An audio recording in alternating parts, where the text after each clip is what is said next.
آج اویس لغاری صاحب نے کہا ہے کہ 10 سے 12 روپے فی یونٹ سستی کر سکتے ہیں، لیکن شہباز شریف صاحب نے بڑا کل آ کے اس پر گفتگو کی اور بتایا کہ بجلی اگر سستی نہیں ہوگی تو انڈسٹری نہیں چل سکتی ہے، ملک ترقی نہیں کر سکتا، اور یہ سب کچھ ایسے بند پڑا رہے گا جب تک ہم چیزیں سستی نہ کریں. ظاہر ہے اگر آپ نے دنیا میں کمپیٹ کرنا ہے تو دنیا کے اندر جن ملکوں میں اگر 15 روپے یونٹ بجلی مل رہی ہے، آپ اس سے سستی اپنی عوام کو دیں گے، اپنی انڈسٹری کو اس سے سستی دیں گے تو وہ اچھی پروڈکٹ بنا کے انٹرنیشنل مارکیٹ میں کمپیٹ کر سکے گا. جو آپ نے بجلی کی قیمتیں جو یونٹ اس ٹائم پہ جہاں پہ یہ حکومت لے آئی ہے، کیونکہ جب سے گورنمنٹ ٹیک اپ کی شہباز شریف صاحب نے گزشتہ 17 ماہ پی ڈی ایم کا، اس کے بعد کیئر ٹیکر سیٹ اپ، اور پھر سے شہباز شریف صاحب، یہ جو سارا ٹینیور چلا، اس ٹینیور کے اندر بجلی کی قیمتوں کو کہاں سے آسمان تک پہنچا دیا گیا.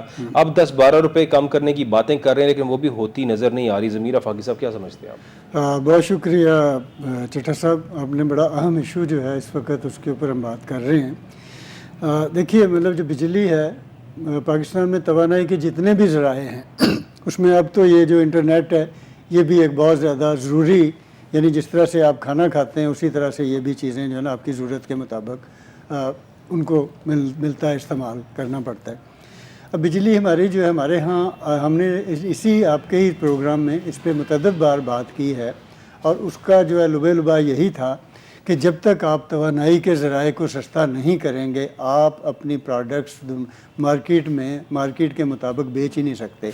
آپ کی نیبرنگ کنٹری ہے، انڈیا ہے، بنگلہ دیش ہے، سری لنکا ہے، پھر چائنا جو اس وقت پوری دنیا پہ ہولڈ کر رہا ہے، وہ کس بات سے کر رہا ہے؟ کیونکہ اس نے اپنے توانائی کے جو ذرائع ہیں وہ متبادل ڈھونڈے ہیں. ہم جس سے بجلی پیدا کرتے ہیں وہ فرنس آئل یا تیل یا یہ ہمیں باہر سے امپورٹ کرنا پڑتا ہے نا سارا، تو وہ اتنا مہنگا، اسی سے جب ہم بجلی بناتے ہیں تو وہ بہت مہنگی ہے. پھر ہم نے کیا کیا کہ ہم نے آئی پی پیز کو وہ ٹھیکہ دے دیا پاکستان کی بجلی کا، اور اس کے بعد جو کچھ عوام کے ساتھ ہوا اور جو اس ملک کے ساتھ ہوا، ملک معاشی طور پہ اپنے پاؤں پر کھڑا ہی نہیں ہو سکا، اور یہ اس وقت تک ہو ہی نہیں سکتا جب تک آپ آئی پیز کو ٹوٹلی بند نہ کر دیں. اب ظاہر ہے سوال یہ کہ اگر ان کو بند کر دیتے ہیں تو بجلی آئے گی کہاں سے؟ اس وقت جو ملک کی جو ضرورت ہے وہ تقریباً کوئی 25,000 کے قریب جو ہے نا 24-25,000 میگا واٹ جو ہے پاکستان کو بجلی کی ضرورت ہے یونٹس کی. لیکن ہمارا جو اس وقت جو گریڈ اسٹیشن جو تیار کرتا ہے ہمارا جو سسٹم ہے وہ کوئی 18,000 کر رہا ہے. اور اب یہ شکر ہے کہ چلیں کوئی سولر کی طرف گئے ہیں، لیکن سولر سے بھی ابھی کوئی 400-500 میگا واٹ کی شکل بن رہی ہے، وہ اس طرح سے نہیں آ رہی. اس کی بنیادی وجہ بھی حکومت کی پالیسیاں، کبھی سولر کی قیمتیں ہم بہت زیادہ کر دیتے ہیں، کبھی کم کر دیتے ہیں، کبھی آپ کوئی پالیسی لا رہے ہیں. اگر آپ صرف لوگوں کو ہی، حالانکہ یہ حکومت کی ذمہ داری ہے سارا کچھ بند کر کے صرف سولر کے اوپر کام کریں، پوری انڈسٹری کو لے جائیں سولر کے اوپر، آپ کے پاس 24 گھنٹے میں 16 گھنٹے روشنی ہوتی ہے. آپ سولر سے کر، پھر متبادل اور ذرائع ہیں. ہم اس پہ پڑھتے رہتے ہیں، کچھ جاپان ہے، چائنا ہے، بلکہ اب تو جرمنی وغیرہ سارے ملکوں نے جہاں پہ سڑکوں کے اوپر جو گاڑیاں چلتی ہیں نا ان سے بھی بجلی پیدا کی جا رہی ہوتی ہے.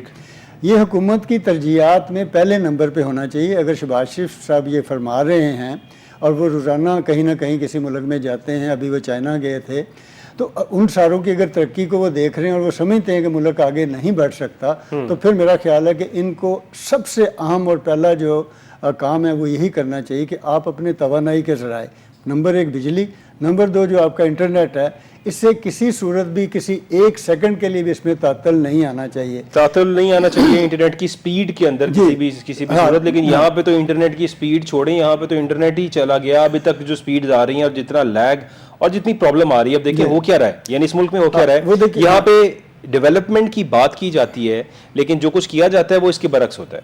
ڈیولپمنٹ کے لیے آئی ٹی کا دور ہے، اور اس آئی ٹی ہی پاکستان کو ترقی کی راہ پہ گامزن کر سکتا ہے. یہ آئی ٹی ایک ایسی چیز ہے جس انڈسٹری نے ان فیوچر بوم کرنا ہے، اور یہی وہ اینڈ ریزلٹ ہے جو ملک اس پر عمل درآمد کرے گا وہ ترقی کرے گا.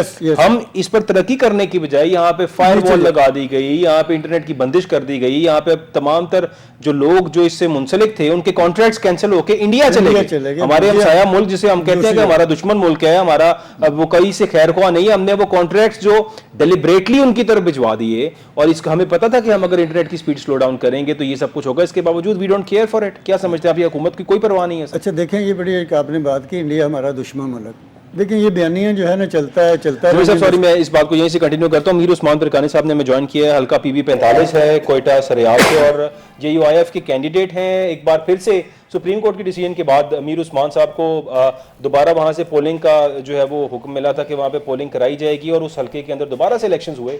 الیکشنز ہونے کے بعد پھر سے فارم 45 جو ملا میر عثمان صاحب کے حق میں تھا، لیکن 45 کے بعد جو 47 ملا جس پہ ہمیں مولانا فضل الرحمان صاحب بھی بڑا گلا کرتے ہوئے نظر آئے، فارم 47 میں پھر سے ہار گئے میر عثمان پرکانی صاحب اور دوبارہ اس کینڈیڈیٹ کو جتا دیا گیا۔ میر عثمان صاحب آپ کو میری آواز آ رہی ہے؟ جی بالکل آ رہی ہے۔ کیا حال ہے میر صاحب، آپ خیریت سے ہیں؟ جی آپ خیریت سے؟ سر دوبارہ سے آپ کے حلقے کے اندر انتخابات ہوئے ہیں اور بظاہر ایسا لگ رہا تھا کیونکہ وہاں کا لوکل جو حلقہ ہے، جو ووٹرز ہیں وہ سب بھی آپ کی سپورٹ میں ہیں اور آپ نے وہاں بڑا ڈیولپمنٹ کے لیے کام بھی کیا، بڑا کچھ کیا، اس کے باوجود فارم 47 آپ پہ دوبارہ سے جو ہے مسلط کر دینا کیسا محسوس کر رہے ہیں میر صاحب؟ ہم نے یہ سمجھا تھا کہ اس مرتبہ یہ فارم 47 والا چیپٹر کلوز ہوں گے، وہ جنرل الیکشن میں جن کو استعمال کیا گیا ہم نے سمجھا کہ اس مرتبہ یہ نہیں ہوں گے۔ آپ کو علم ہوگا کہ ہمارے اس پی بی پہ جنرل الیکشن جو 8 فروری والے ہوا تو اس میں بھی میں کافی مارجن سے یہ سیٹ جیتا۔ بالکل۔ اس کے بعد پھر یہ ایسے 6 7ویں نمبر والے کو یہ فارم 47 کی ذرا دلوا دی۔ پھر ہم نے الیکشن کمیشن، پھر الیکشن ٹریبونل، سپریم کورٹ کی کیس چلتا رہا۔ پھر الیکشن سے چند دن پہلے سپریم کورٹ کے ایک ڈیسیژن آگے، شاید آپ لوگوں نے دیکھا، تمام ٹی پہ چلی۔ اس میں یہ لکھا کہ 4912 ووٹ جیل سازی کے ذریعے فارم 45 کو چھیڑ چھاڑ کر کے انہوں نے ایسے طریقے سے ڈلوائی گئی۔ باقاعدہ طور پر بہت بڑے ٹی وی پہ چلا اور ججمنٹ ہمارے 25 صفحات پہ موجود ہے۔ ٹھیک۔ تو الیکشن کا مرحلہ داخل ہوا، ہمیں خدشات تھے بہت سارے معاملات کے اوپر، ہم بار بار کہتے رہے پارٹی قائدین کو، بلکہ R O D R O کے لیے بھی اپلیکیشن دی کہ ان کو چینج کرے تاکہ یہ ہو سکتے دوبارہ گڑبڑ نہ ہو۔ ٹھیک ہے۔ پھر ہم اپنے پوری بندوبست کی، پولنگ اسٹیشنوں پہ اپنے بندے رکھے اور بڑا رش کیا پارٹی کے لوگ تاکہ پولنگوں پہ گڑبڑ نہ ہو۔ ٹھیک۔ سموتھلی تمام پولنگ بہت اچھی طریقے سے صبح 8 بجے شام 5 بجے چلتا رہا۔ ہمیں 3 بجے پتا چلا کہ ڈی سی آفس کے آس پاس وہاں پہ خاردار تارے اور کانٹینا لگا رہے ہیں۔ ٹھیک۔ تو ہم کیونکہ وہ اس پورا پروسیس میں کامران مرتضیٰ صاحب وہ باقاعدہ لیڈ کرتے تھے، وہ ان کی وائف بھی ریزرو سیٹ پہ ایم این اے ہیں، وہ بھی موجود تھی وہاں پہ۔ ٹھیک ہے۔ تو میں نے ان کو کہا اور ہمارے صوبہ امیر مولانا واسع صاحب ان کو کہا کہ اس طرح کی موومنٹ ہے وہیں پہ، یہ خدشہ ہے کچھ نہ کچھ وہ ہمارے ساتھ ہو نہ ہو، کیونکہ ہمارے ایم پیز بھی گراؤنڈ پہ تھا، اپوزیشن لیڈر ہمارے، میں نے ان کو بھی کہا۔ ٹھیک۔ جیسے پولنگ کلوز ہو گئے پھر رزلٹ آنا شروع ہو گئے، وہاں پتا چلا کہ کامران صاحب چلے گئے، وہ کہہ رہے ہمیں چھوڑ نہیں رہے۔ ایک ممتاز قانون دان، ایک بہت بڑی سینیٹر بھی ہیں، پارٹی کو لیڈ کرنے والے، وہ کہہ رہے چھوڑ نہیں رہے۔ مولانا واسع ہمارا سینیٹر ہے اور صوبائی امیر بھی ہیں، وہ بھی یہی کہہ رہے تھے۔ پھر مجھے کہا کہ آپ بھی آ جائیں۔ میں نے کچھ پولنگوں کے رزلٹ آنا شروع ہو گئے، جیسے ہماری گھر کی پولنگ ہے اس پہ میں نے 444 ووٹ لیے تھے، تو باقی پولنگوں سے رزلٹ آتے گئے، میں تقریباً ہمارے لیڈ جا کے 2000 کو پہنچا، تو یہ جن کو لانے کی کوشش میں تھے یہ 120 سے 125 پہ تھے۔ میں پارٹی کو بتا رہا تھا ان کا یہ پوزیشن ہے۔ وہاں پہ ہم پہنچے تو پھر ہم بڑی پولیس اتنی فورس منگائی تھی، خاردار تارے، 400-500 پولیس۔ میں نے ان کو کہا کہ بھائی میں کینڈیڈیٹ ہوں، ہمیں تو جانے دے۔ ہمارے پاس تمام فارم 45 بھی آگے موجود ہے ہمارے پاس، رزلٹ آتے گئے تو میں نے 2700 کے قریب ووٹ حاصل کیے انہی 15 پولنگ اسٹیشنوں پہ، باقی ہمارا 3000 کا پہلے سے لیڈ موجود تھا۔ ٹھیک ہے۔ تو میں کافی مارجن سے جیت گئے یہ سیٹ۔ تو پھر یہاں پہ روک رکھا تقریباً 11 بج گئے۔ پھر مولانا صاحب کی نوٹس میں چیزیں لائے کہ اس طرح کی معاملات ہے، یہ ہمارے سیٹ کو دوبارہ ہم سے چھینا جا رہا ہے، دوبارہ اس طرح کے حربے استعمال کر رہے ہیں، جن کو دلوانا چاہ رہے ہیں ان کی 200 کے قریب ووٹ حاصل انہوں نے کیے۔ پھر مولانا صاحب نے بات کی، پھر ہمیں ایک ڈیلیگیشن آ گئے صوبائی وزراء کا، انہوں نے کہا کہ ٹھیک ہے صرف عثمان پرکانی آ جائے، وہ بیٹھیں گے آر او کے ساتھ۔ میں نے بولا کامران مرتضیٰ صاحب ہمارا الیکشن ایجنٹ ہے، وہ ان کے بغیر تو میں نہیں جاؤں گا، بالکل ٹھیک، ذرا میں ان کے ساتھ جانے دے۔ پھر یہ چلے گئے، مشورہ کرنے کے بعد 20-25 منٹ کے بعد وہ آ گئے، ہم چلے گئے ادھر ڈی سی کے ساتھ بیٹھ گئے، ڈی سی نے چائے پلائی، اس کے بعد ہمیں وہاں پہ بٹایا۔ 15 منٹ یا 20 منٹ کے بعد اس نے پھر کہا کہ چلے۔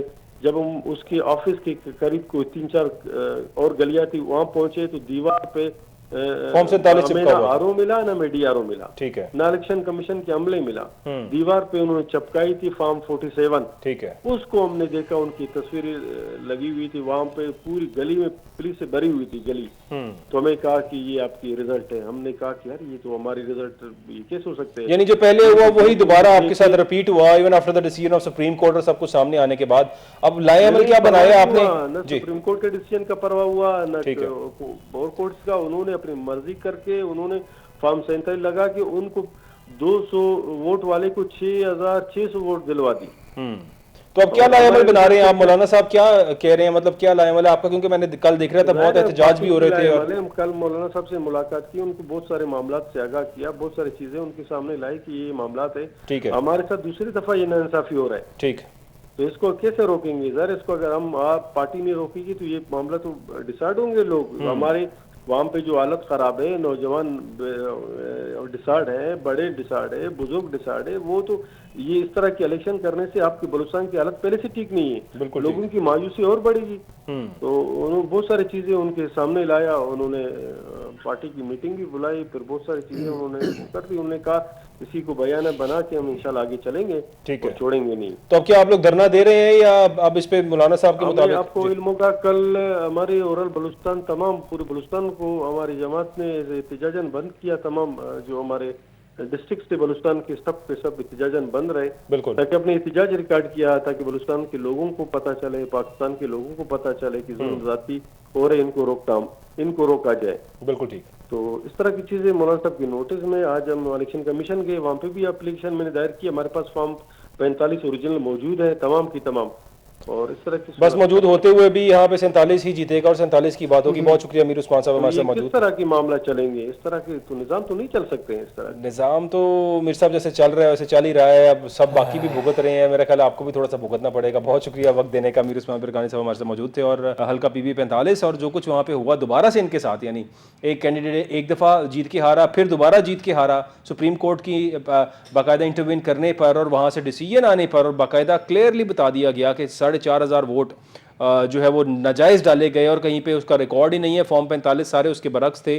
دوبارہ پولنگ کا فیصلہ ہوا, اور پولنگ کے دوبارہ فیصلے کے باوجود بھی پھر سے جیتے امیر عثمان برقانی, اور ان کو پھر سے ہرا دیا گیا فارم 47 کے اوپر. آغا باقر صاحب نے بھی ہمیں جوائن کیا, بہت شکریہ آغا صاحب جوائن کرنے کا.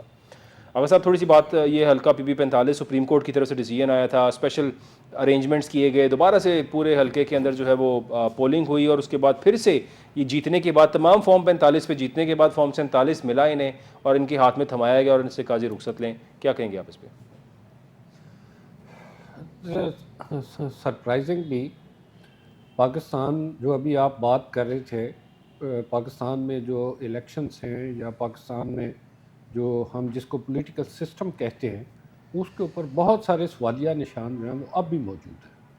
نہ صرف وہ سوالیہ نشان موجود ہیں, کوشش تو کی جانی چاہیے کہ وہ کم ہو, لیکن اس سے زیادہ یہ بڑھتے جا رہے ہیں.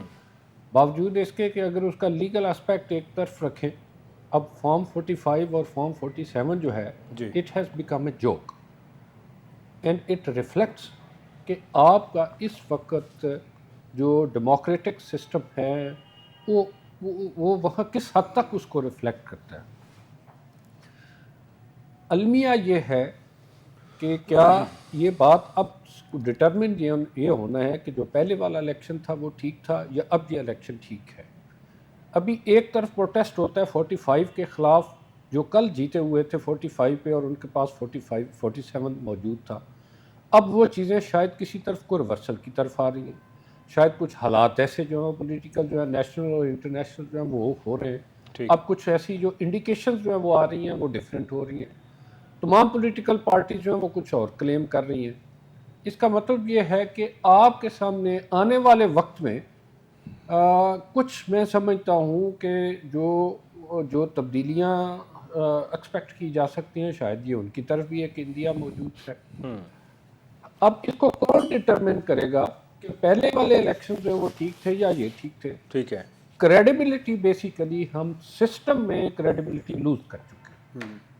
آپ ووٹر کی بات کریں, ووٹر خود جو ہے ایک حد تک جو ہے ووٹر تو وہاں گھر سے باہر نہیں نکلا, اگر نکلتا ہے تو اس کو پتہ نہیں اس کے ووٹ کا کیا بنے گا. ٹھیک ہے, even a main in the street نوز کہ کس طرح سے جو ہے وہ ہمارے الیکشن جو ہیں ان کو, آج کی بات نہیں ہے, اب تو اس طرح سے. اور ایک وقت تھا کہ لوگ دھاندلی جو ہے یا ریگنگ جو ہے اس کے اوپر شاید کسی حد تک شرمندگی یا معذرت یا کچھ چیز محسوس کرتے تھے. اب تو ٹیکنیکلٹیز اس طرح سے آ چکی ہیں, اور اس کے اوپر وہ رند بخشے گئے قیامت میں, شے کہتا رہا حساب. اب اتنی دیر میں ٹنیور پورے ہو جاتے ہیں. پہلے پنچرز کی بات تھی, پھر پنچر سے آگے بات بڑھی, پھر فارم 40 آیا, فارم 47 آیا. اب عام آدمی کو یہ پتہ نہیں تھا کہ فارم 45 فارم 47 کیا ہوتے ہیں.